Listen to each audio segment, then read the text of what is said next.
Não é um gizmo, é investimento privado que mira o lucro, mas não apenas o lucro, não apenas a longevidade da empresa. Quem pensa grande sabe que a longevidade que interessa muito mais a longevidade do planeta, daí a preocupação com impactos sociais e também ambientais. Para conversar sobre esse tema, negócio de impacto, eu converso no programa de hoje com Haroldo Rodrigues, que é fundador e CEO da Intracity, uma empresa de investimentos de impacto com sede em Fortaleza. Também com o Daniel Demétrio, que é sócio da M7 Investimentos. O conteúdo Negócio de Impacto é um dos destaques do Anuário do Ceará 2020-2021. Nós trazemos na edição deste ano o mapa das empresas de impacto que estão aqui no Ceará e um retrato desse cenário a partir de uma chamada pública feita pela Intracity, que a gente vai conversar no programa de hoje. O Anuário do Ceará é um produto multiplataforma. Você acompanha o anuário aqui pela TV, também pela internet e pelo site anuariodoceará.com.br. Isso sem falar na nossa edição impressa, são 680 páginas. Conteúdo sobre política, economia, sobre a justiça, Ministério Público, a ficha de cada um dos 184 municípios do Ceará. E no capítulo Economia, um destaque são os negócios de impacto. Nós mostramos qual o cenário deste tema no estado do Ceará. Um cenário ainda muito tímido, ainda parece faltar muito para que as empresas percebam que só o lucro é muito pouco, que olhar para o impacto social e ambiental é determinante para que a empresa vá longe e o planeta também. Sem contar que as pessoas estão cada vez mais críticas, curiosas para saber como é que a empresa que lhe fornece serviço ou produto pensa o mundo e lida com os impactos que ela causa. Haroldo Rodrigues é um dos nossos convidados, ele é fundador e CEO da Intracity. O outro convidado, como já anunciei, é Daniel Demétrio, sócio da M7 Investimentos. Um prazer falar com você, Haroldo, e com o Daniel. Eu começo pelo Haroldo, que foi quem tocou a chamada pública Territórios do Futuro, né, que fez, como eu disse, um retrato do que é esse setor no Ceará hoje. E eu começo perguntando ao Haroldo o seguinte: Haroldo, o que é que falta para que esse assunto seja percebido, não é, pelos nossos empresários, pelas empresas do Ceará, como algo que é estratégico, que é determinante para que essa empresa tenha futuro numa sociedade mais crítica cada vez mais? Josélio, primeiro, muito obrigado pelo convite.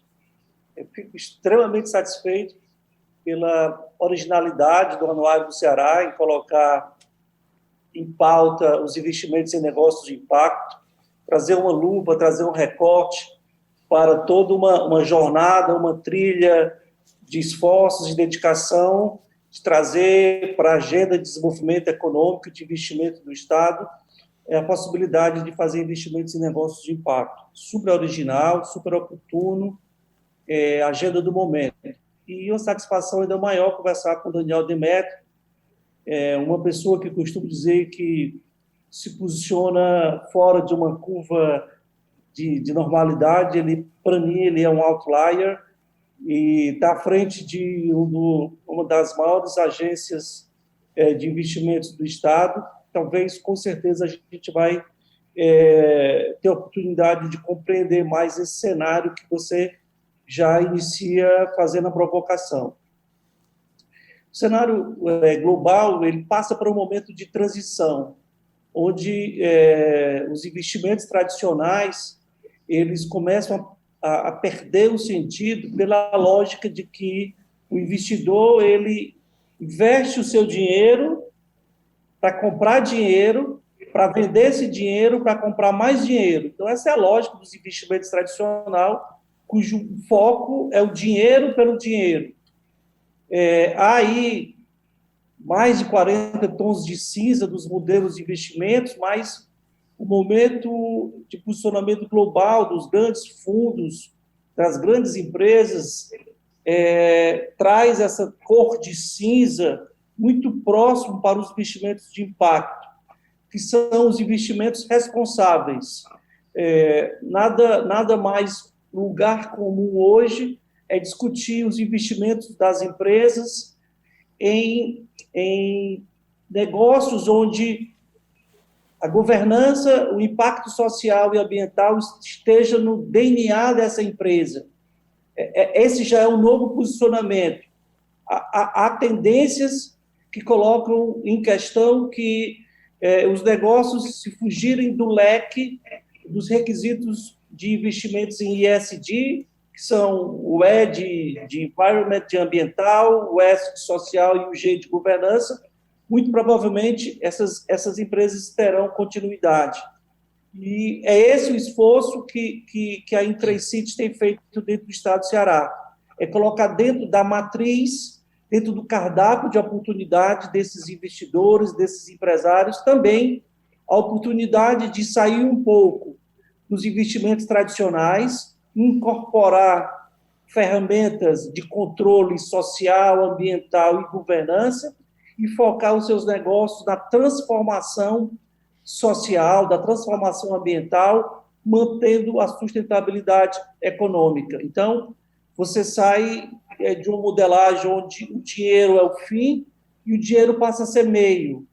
E a régua, a métrica da rentização, ela é proporcional à capacidade do seu negócio de transformar a vida das pessoas, de mitigar as alterações climáticas. Então, esse é o novo posicionamento que a Intracity traz e é o que ela tem feito dentro do estado do Ceará. Então, parcerias como trazer o Daniel para essa discussão é extremamente importante, tendo em vista o lugar, o posicionamento dele dentro dos investimentos do estado do Ceará. Daniel, a gente, como eu falei no começo, não é onguismo, né? É lucro, é uma empresa que tem que dar lucro, é uma empresa, né? Mas que fica atenta ao impacto que ela gera e muito atenta, se não por uma iniciativa humana, né, de consciência dos seus dirigentes, mas por uma compreensão de que o mercado é mais crítico, como eu disse, né, anteriormente, mais exigente. Minha pergunta para você é a seguinte, em que medida você diria que o mercado de capitais é um motor para essa consciência, na medida em que você passa a considerar indicadores, como a gente já falou aí, de ESG, que mede os impactos do ponto de vista ambiental, por exemplo, e social também.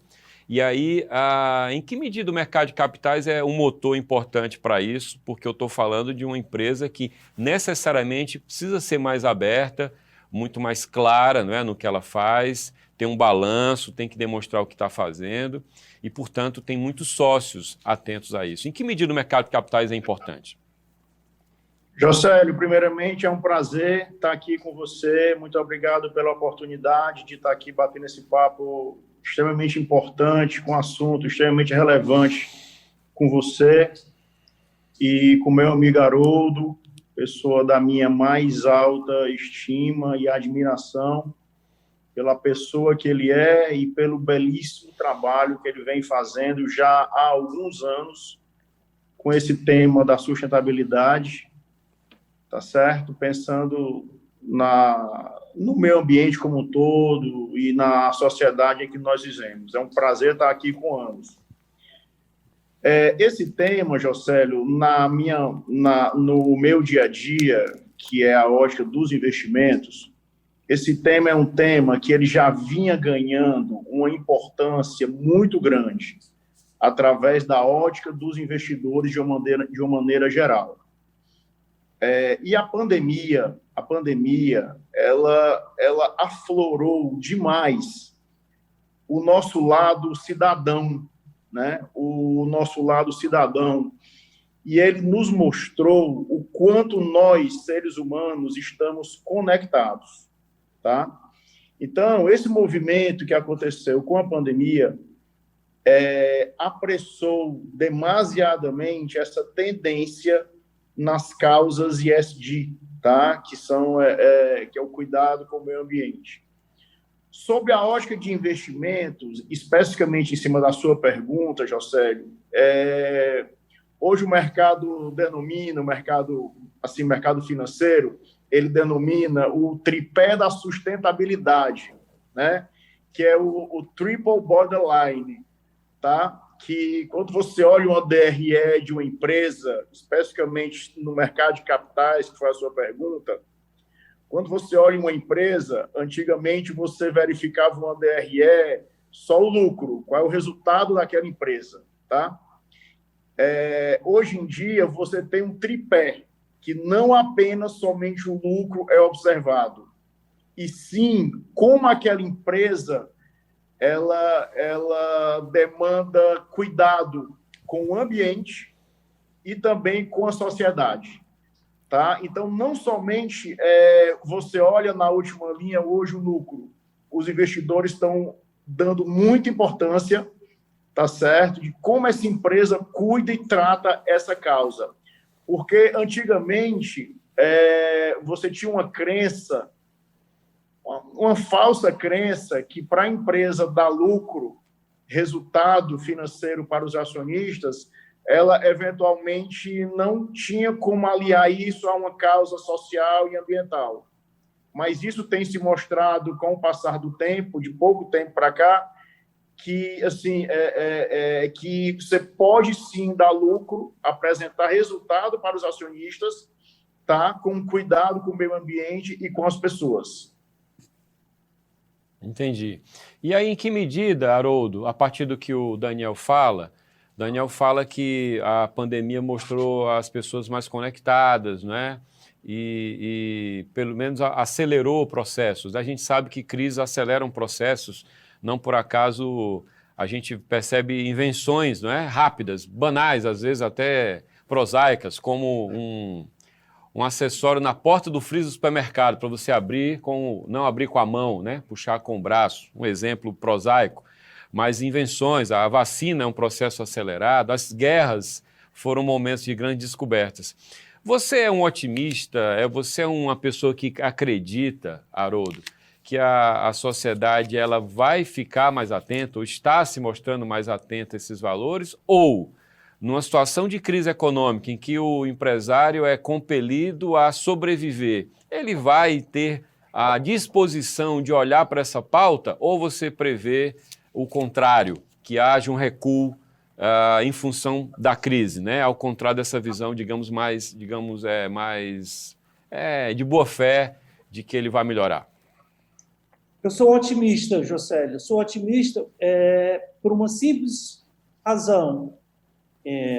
Historicamente, o comportamento dos empresários sempre foi monitorado e vai continuar sendo pelo consumidor, pelo usuário do produto, do processo, do serviço que aquele negócio coloca à disposição da sociedade.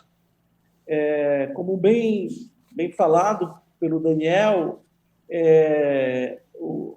hoje o guia do capitalismo contemporâneo é o Fórum Mundial Global, que ocorre anualmente na Suíça, Davos. E já vi uma tendência de inserir os negócios com esse comprometimento social e ambiental na lógica dos investimentos e das big techs, das big empresas do mundo. Só que a pandemia ela acelerou essa tendência e, acima de tudo, despertou para nós, sociedade, para nós, consumidores, para nós, usuários, o que realmente importa no momento de tomar uma decisão de fazer uma compra, de fazer um investimento. Então, o posicionamento do setor, o posicionamento dos investidores, das empresas, vai na lógica diretamente proporcional ao entendimento de que o consumidor passa a ser mais exigente na sua opção de compra, na sua escolha de compra. Aqueles negócios que não incorporam uma oferta de valor que gera um benefício para o usuário, esses negócios vão tender a desaparecer. Esses negócios tenderão a não mais existir, não pela decisão própria do investidor, do empresário, mas sim pela regulação da sociedade. E aí, o meu entusiasmo se dá que, lentamente, a sociedade, principalmente as classes que ficam na base da pirâmide social, começam a ter uma emancipação nas suas escolhas. E a tecnologia é um grande elemento de acelerar esse movimento de consciência do usuário, do consumidor, para a escolha dos seus negócios. A chegada do smartphone, a chegada da lógica, da internet, que entra sim, apesar da gente ter uma carência muito grande no setor ainda de educação, de saúde, de segurança, mas a informação ela é muito acelerada. Isso precisa chegar urgentemente lá na periferia, lá na base da pirâmide. Esse é o grande movimento, esse será o grande diferencial doravante. A pandemia mostrou que não há diferença entre pobre e rico, entre branco ou preto, entre héteros e homos. A pandemia trouxe a gente para um lugar comum de igualdade.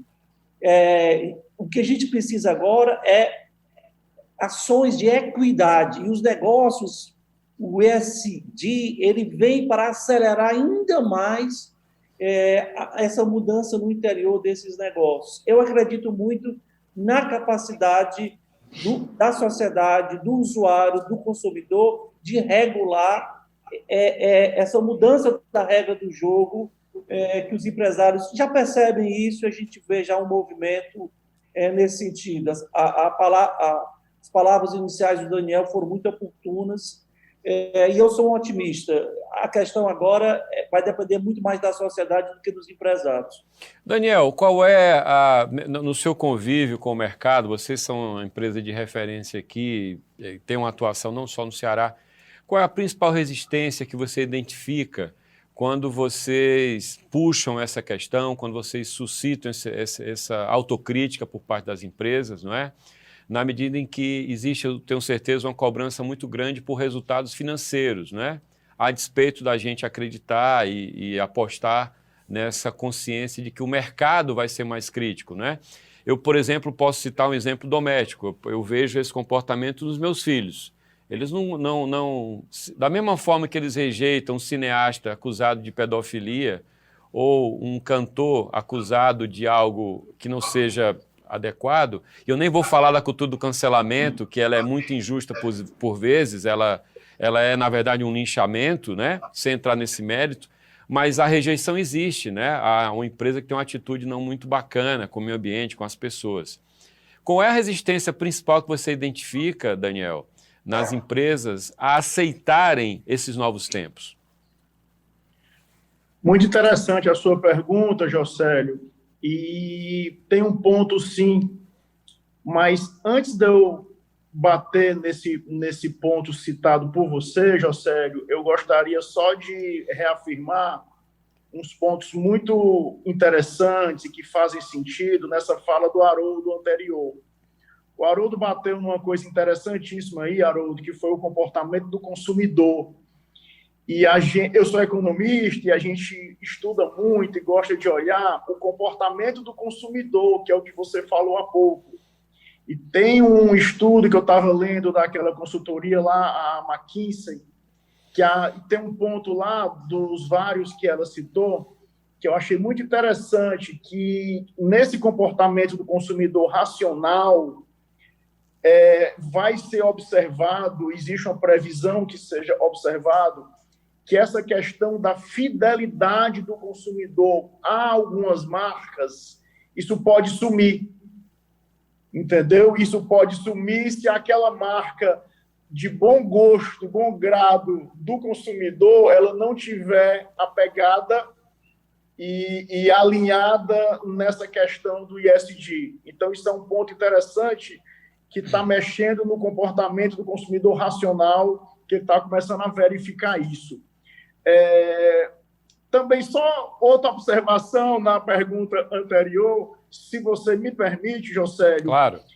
No início da pandemia, existia, sim, no meio dos investimentos, um receio que, na retomada, tá, o meio ambiente pudesse pagar um preço por uma eventual busca de um lucro muito rápido para repor os prejuízos. No início da pandemia tinha esse receio, tá?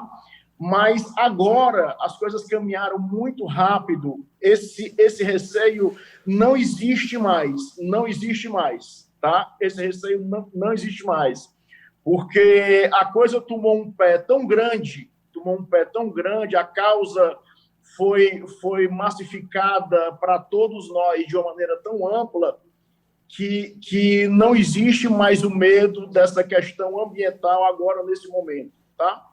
Respondendo à sua pergunta, rapidamente, eu acho que o grande desafio inicial para se olhar isso sob a ótica dos investimentos e das empresas, do mercado de capitais, Josélio, eu acho que, fundamentalmente, era o esclarecimento que não havia.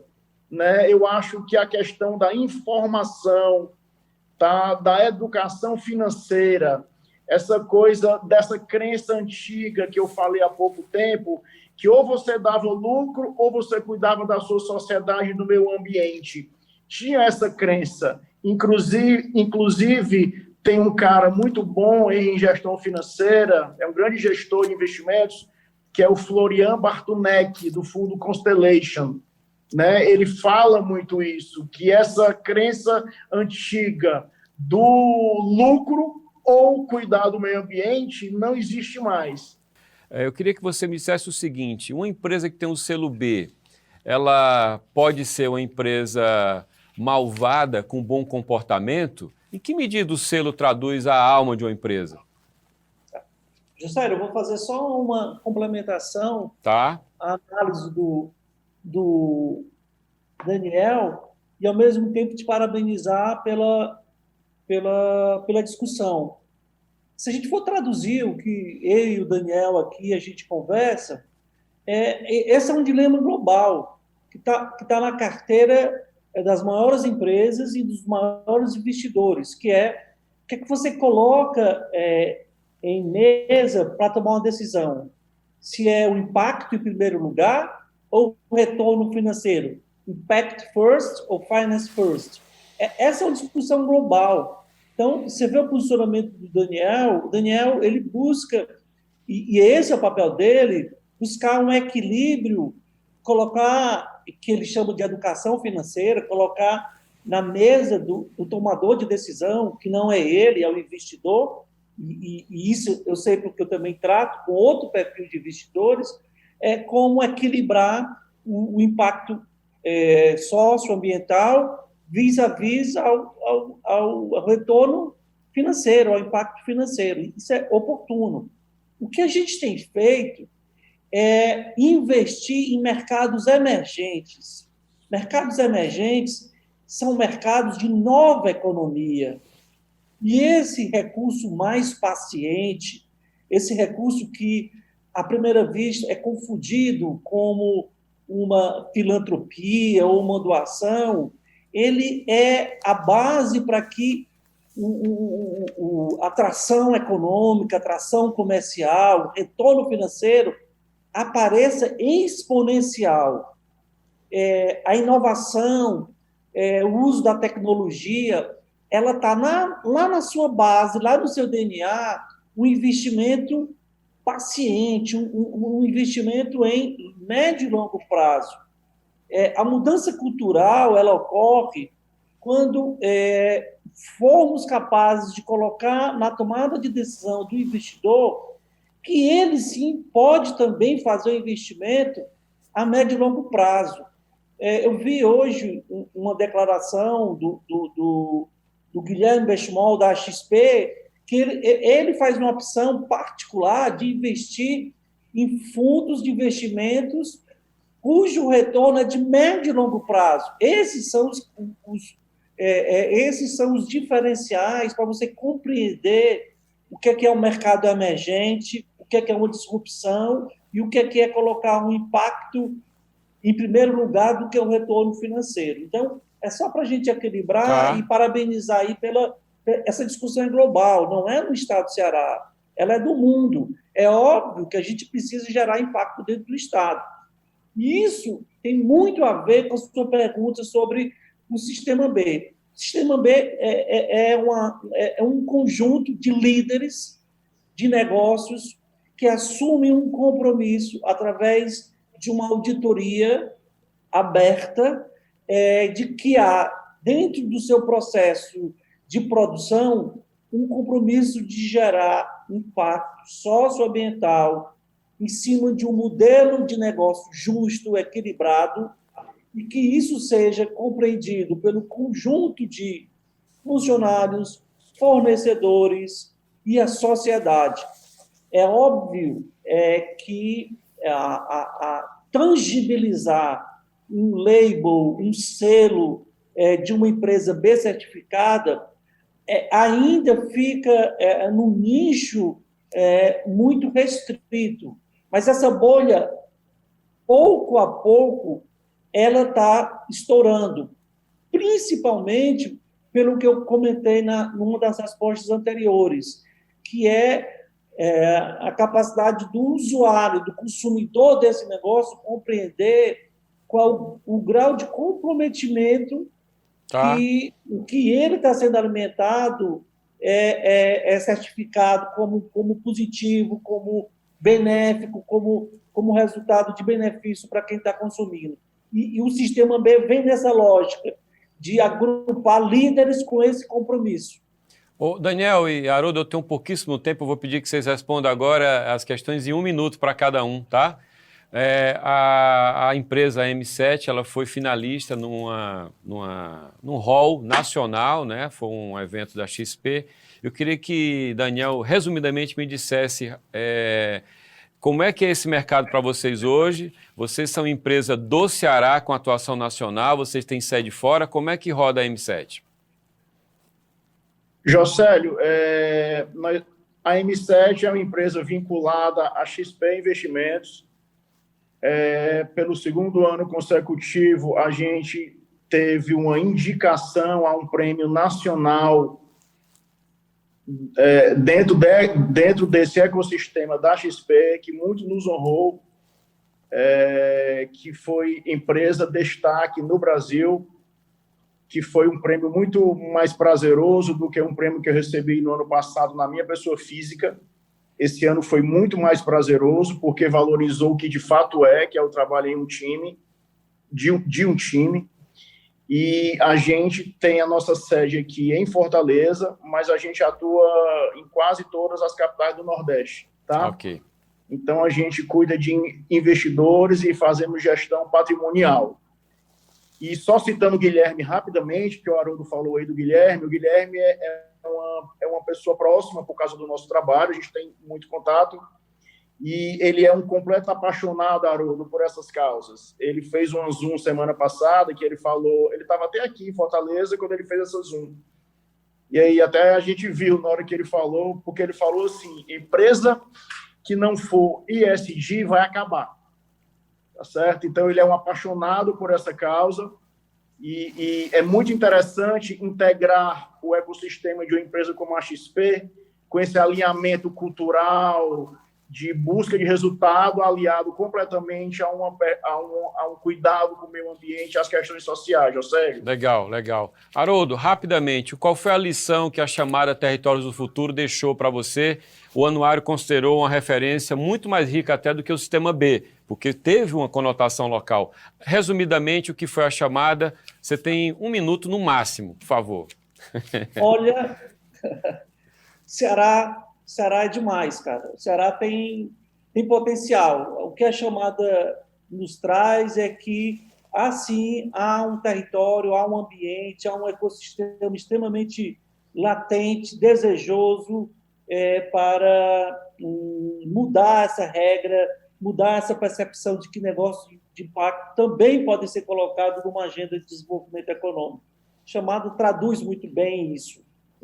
Leiam, por favor, o anuário, vejam os dados, mas rapidamente é isso. Há, sim, um ambiente extremamente favorável no estado do Ceará para investimentos, para implantação e construção de um ecossistema de negócios de impacto. Esse será o nosso grande diferencial. Legal. A propósito, só fazendo aqui um parêntese, o anuário trabalha com o conteúdo da chamada Territórios do Futuro e também com as informações do Sistema B. O anuário traz o passo a passo para uma empresa conquistar, obter, se certificar com o selo B. O programa do Anuário 2020-2021 fica por aqui. Foi um prazer imenso conversar sobre esse assunto. É um assunto que tem a cara do anuário, que tem um alinhamento editorial também com o Grupo Povo, fortemente. Haroldo é um dos responsáveis por isso, trouxe essa pauta de maneira muito forte para o dia a dia do anuário, o dia a dia também do Grupo Povo. Se você chegou atrasado, se você não viu, se você não vai poder ver agora na íntegra, sem problema, você pode ver esse programa na íntegra e todos os outros do Anuário no nosso site, o anuariodoceará.com.br. Agradeço a Haroldo Rodrigues, da Intracity, a Daniel Demetrio, da M7 Investimentos e a você pela audiência. Até o próximo programa. Tchau!